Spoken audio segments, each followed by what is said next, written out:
এমন জায়গায় গায়েব করে দেওয়া হবে যে কেউ আর খুঁজেই পাবে না। মধ্যপ্রদেশের ইন্দোরের দম্পতি নিখোঁজ হওয়ার পরেই এরকম হুমকি বার্তা পেয়েছিলেন তার এক আত্মীয়, আর এই হুমকি বার্তাকে কেন্দ্র করে রহস্য ঘরাচ্ছে। মে মাসের শেষের দিকে স্ত্রী সোনামকে নিয়ে মেঘালয় মধুচন্দ্রিমায় গিয়েছিলেন ইন্দোরের যুবক রাজা রঘুবংশী।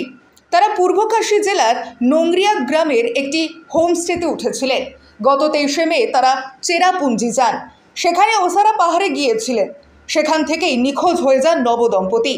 নিখোঁজ হয়ে যাওয়ার আগে শ্বশুরবাড়ির সঙ্গে ফোনে যোগাযোগ করেছিলেন সোনাম। ফোনে তিনি জানিয়েছিলেন পাহাড়ে উঠছেন, এখন বেশি কথা বলতে পারবেন না। শাশুড়ি সোনামকে জিজ্ঞাসা করেছিলেন তারা তখন কোথায়। তার উত্তরে সোনাম জানিয়েছিলেন তারা তখন পাহাড়ের গভীর জঙ্গলের মধ্যে দিয়ে যাচ্ছেন। খাড়াই পাহাড়। রাজা অর্থাৎ তার স্বামীকে তিনি অনুরোধ করেছিলেন ফিরে যাওয়ার জন্য, কিন্তু শুনতে চাইছেন না সে। তারপরেই সোনাম বলেন খুব ক্লান্ত লাগছে, শ্বাসকষ্ট হচ্ছে। পুলিশ সূত্রে খবর, রাজার সঙ্গে তার মায়ের কথা হয়েছিল। তখন তিনি জানিয়েছিলেন পাহাড়ের চূড়ায় পৌঁছে গিয়েছেন, ফল খাচ্ছেন। তার মা তখন জিজ্ঞাসা করেন কেন ভিডিও কল করছে না। রাজা তখন উত্তর দেন ইন্টারনেট সংযোগ না থাকায় সমস্যা হচ্ছে। পরিবারের সূত্রে জানা গিয়েছে রাজা এবং তার স্ত্রীর সঙ্গে ওটাই ছিল তাদের শেষ কথা।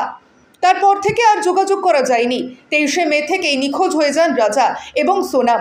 গত 2রা মে রাজার দেহ হোমস্টে থেকে 20 কিলোমিটার দূরে একটি গভীর খাদ থেকে উদ্ধার করে পুলিশ। সেখান থেকে কিছুটা দূরেই তাদের ভাড়া করা স্কুটারটিও মেলে।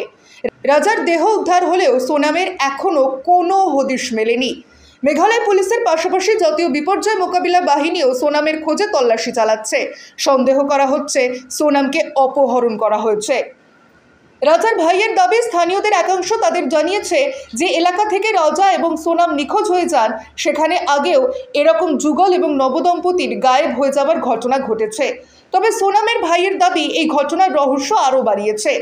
তার দাবি দিন কয়েক আগেই হুমকি ফোন পেয়েছিলাম। তাদের বলা হয় মেঘালয়ের বদনাম করছো তোমরা, এমনভাবে গায়েব করবো যে প্রশাসনও খুঁজে পাবে না। রাজার ভাই সিবিআই তদন্তের দাবি করেছেন। পাশাপাশি সোনামের খবর দিতে পারলে 5 লক্ষ টাকার পুরস্কারের ঘোষণা করেছেন রাজার পরিবার। একই সঙ্গে মেঘালয়ের মুখ্যমন্ত্রী কনরাড শর্মা জানান এই রহস্যের সমাধান যে কোনো মূল্যে করা হবে। মৃত রাজা শর্মার পরিবার এবং সোনাম রঘুবংশীর পরিবার যাতে বিচার পায় সেই ব্যবস্থাও করা হবে বলে আশ্বাস দিয়েছে মেঘালয়ের মুখ্যমন্ত্রী। কিন্তু তারপরেও এই নবদম্পতিকে ঘিরে একের পর এক রহস্য যেন দানা বাঁধছে। যেখানে স্বামী রাজা রঘুবংশীর মৃতদেহ উদ্ধার করেছে পুলিশ আধিকারিকেরা, সেখানে এখনো পর্যন্ত নিখোঁজ রয়েছে স্ত্রী সোনাম। শ্বশুরবাড়ির তরফ থেকে ইতিমধ্যেই সোনামের খোঁজ পাওয়া গেলে 5 লক্ষ টাকা আর্থিক পুরস্কারের ঘোষণা করা হয়েছে। অন্যদিকে মেঘালয়ের মুখ্যমন্ত্রী আশ্বাস দিয়েছেন যে কোনো মতে এই জটিল কেসের সমাধান করবে মেঘালয় পুলিশ আধিকারিকেরা। তবে অন্যদিকে রাজা রঘুবংশীর দাদা সিবিআই তদন্তের দাবি করছে। দিন প্রতিদিন যতই তদন্ত প্রক্রিয়া এগোচ্ছে ততই সোনামের পাওয়ার আশা হারিয়ে ফেলছেন তার পরিবার পরিজনেরা। তবে নবদম্পতির মেঘালয়ের পাহাড়ে ঘুরতে যাওয়ার পর যেই মর্মাহত ছবি আমাদের প্রত্যেকের সামনে উঠে এসেছে তা রীতিমতো হাড়হিম করা। যেখানে একটি রেনকোট উদ্ধার করেছে পুলিশ আধিকারিকেরা, যেই রেনকোটে লেগে রক্তের দাগ, কিন্তু সেই রেনকোট রাজা রঘুবংশীর নাকি স্ত্রী সোনাম রঘুবংশীর তা এখনো পর্যন্ত খোঁজ করতে পারেনি পুলিশ আধিকারিকেরা। মধ্যপ্রদেশের ইন্দোরের দম্পতি নিখোঁজ হওয়ার পর রীতিমতো তার পরিবার পরিজনে শোকের ছায়া নেমে এসেছে।